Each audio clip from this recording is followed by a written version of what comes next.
The following is a presentation of Muddy River News. Josh, talk a little bit about just waiting on the verdict and how you felt when it came down. If you've not waited on a verdict, it's tough to explain.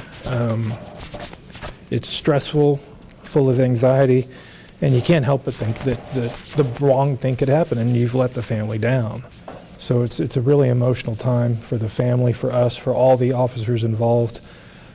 You know, you guys are talking to us right now, which is fine, but I think it's important to remember that this was a team effort, and I wish all the officers were standing behind us right now, because we don't get to this point without the work that they did. And not just the work of the officers. Our office put in countless hours, not just me and Laura, but our state's attorney, Gary, our first assistant, Todd Eiler, all the other assistants took on extra work so that Laura and I could focus on this. And if we didn't have that ability, we wouldn't get to this point either.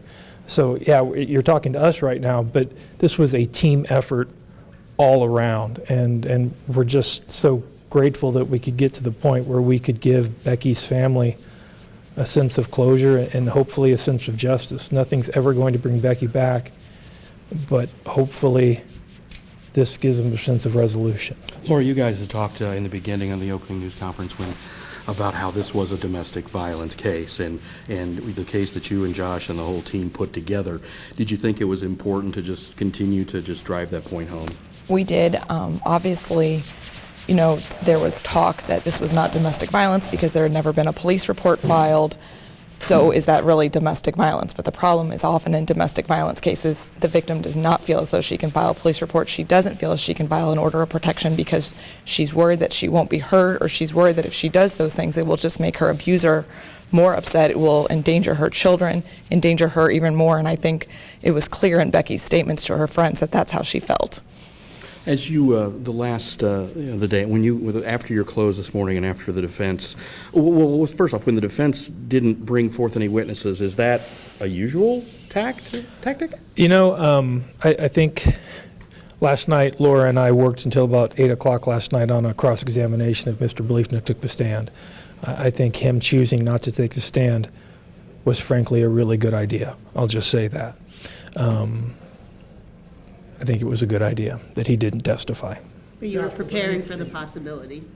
We were absolutely prepared, and if he chose to take the stand, we had a myriad of questions that we were going to ask. Josh, was there anything that you presented to the jury that you thought was, I don't want to say smoking gun, but really drove home to the jury that Tim was responsible for this?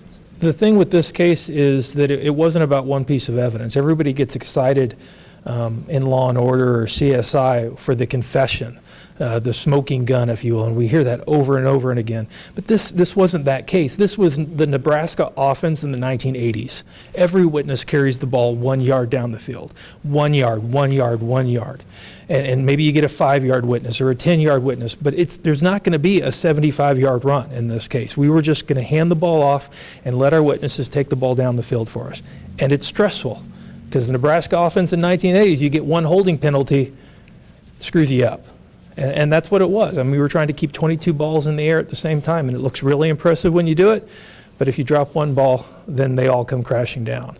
And that's what this case was. It was 47 witnesses over 7 days, each witness just taking us one step closer to that final verdict. Can you talk about the speedy trial challenges? Have you ever tried a case in this short You know, we 98 days. This was 98 days from when we found Becky's body on February 23rd, 2023 to today's date. And that speaks to a level of professionalism in our Quincy Police Department and our state's attorney's office and the ability we have to work together.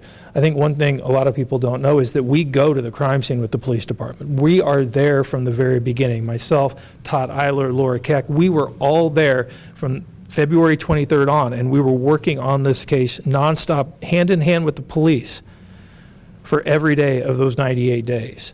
And that's the only way something like this can work, is if everybody works together and everybody pulls together. The police department was incredibly professional. We had so many meetings about what we were going to do next and what we needed to do next. And they answered all those questions for us and worked with us. The hours that they put in were unbelievable. Nick Eddy went through 1,474,000,000 lines of data to bring this man to justice. And I can say the weekend that we decided we had enough to seek an arrest warrant, we talked about filing the motion to hold him for 90 days, and we met with the officers and we said, we have the evidence, we think we can ask to hold him so that he can't be out, but we said if we do that, we have to have a trial within 90 days and we are all going to have to work nonstop. And the detectives assured us and promised us they would, and they did. They did not give a second. We would call them on the weekends, we would call them in the middle of the night, and they did whatever we needed them to do. You know, Laura's anniversary was yesterday, and she's here working with me until 8 o'clock at night. So, William, I'm sorry. I may have missed this earlier, but were you I know you were nervous, but did you think it was going to go this way, or were you concerned? You're always concerned. Juries, we've won trials that we thought we were going to lose, and we've lost trials that we thought we were going to win. You never can guess what a jury's going to do, and if anybody tells you differently, they're lying to you. You're always nervous. And our whole goal the entire time has been justice for Becky and thinking about those 3 boys. The entire time that's what we've talked about, and trying to make sure that they were okay and making sure Becky and her family got justice.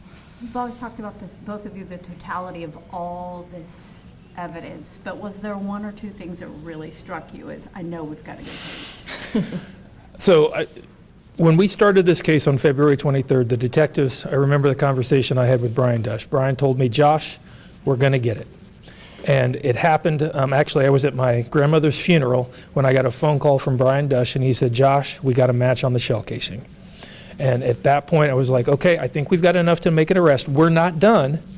We have to agree we're not done, and we have to keep going. And they did. And they got us the cell phone data, and they got us the computer data, and they got us the Whoop data. And I think once you combine all those things together, you paint a picture of what occurred. And the timeline was just so perfect. I think one of the things people forget is we got the videos first. And we had all these videos, and then we get the shell casing. And then after we do all that, then we get this Whoop data, and it lines up perfectly. If any one of those times didn't work out, then he's not the guy.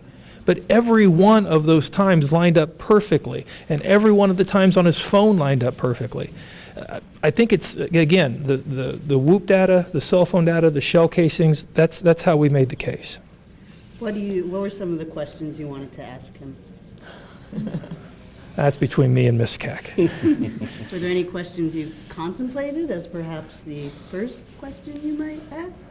That's between me and Ms. Keck. Could you tell us about the question the jury, the exhibits the jury requested? The jury had some questions about wanting to watch a video again. That was not allowed under Illinois rules. It's very difficult to allow a jury to watch a video either in the jury room or in the courtroom. They asked a question about looking at some photographs, and then there was a question about some other pieces of evidence, or a question about the nature of that evidence. They couldn't view them even though they were admitted as evidence? Well, so the way it works, especially with videos, you have to understand, if we bring them back into the courtroom to do that, that opens up a whole set of problems, because then we've invaded the deliberation of the jury. The media would obviously want to be there, and we're talking about playing one particular piece of evidence again. If we give them the video and put it back in the jury room with them, then it's out of our control, and we don't know what the jury's doing with it, which again is troubling to the appellate court. And the last thing we want to do in a case like this is give the appellate court something to complain about. Can you talk about his exposure? What is he facing? He is facing up to natural life in prison. He could go to prison for the rest of his life. Not to say anything that's inappropriate, but I think you can anticipate us asking for what he did for brutally and heinously executing Becky Bliefnick. We're going to ask that he spend the rest of his life in prison. You know, Josh, you talked about how the system failed Rebecca after such a brutal crime. You know, just I know, kind of reiterating, what does this mean, not just for you two as a team, but for this family to get closure on this situation? I think there is significant value for those boys, those three boys, knowing that justice was done for their mother. And this is not a happy day, because let's not forget that those three boys have now lost their mother and their father. And regardless of how we feel about Mr. Bliefnick, he has a family, and they've lost a son and a brother. And that's something that we can't forget. We have to remember the humanity in all of us. And I just want to say this. I've been reading a lot of the comments on Facebook about Casey Schnock. And I just want to say this. It troubles me, the things that I've read about her. It troubles me to read the things that people say about her. She was doing a job, and she did it to the best of her ability. And when we cross the line in this type of thing, and we start crossing the line into personal attacks and commenting on things that people choose to wear, we are all human beings, and we all need a degree of dignity, regardless of how we feel about the job they're doing, and we have to remember that. And again, people on social media, lawyers, we read those comments. They affect us. In fact, I mean, somebody posted on Facebook that he shot her 14 times and they were married 14 years. That's where I got it. We read these things on Facebook. And Casey reads these things on Facebook, and it's not fair to her. She was doing a job she was hired to do, and doing a job that's constitutionally required. And to say the things that have been said about her is just wrong. And I'll leave it at that. Muddy River News. Our home, our news.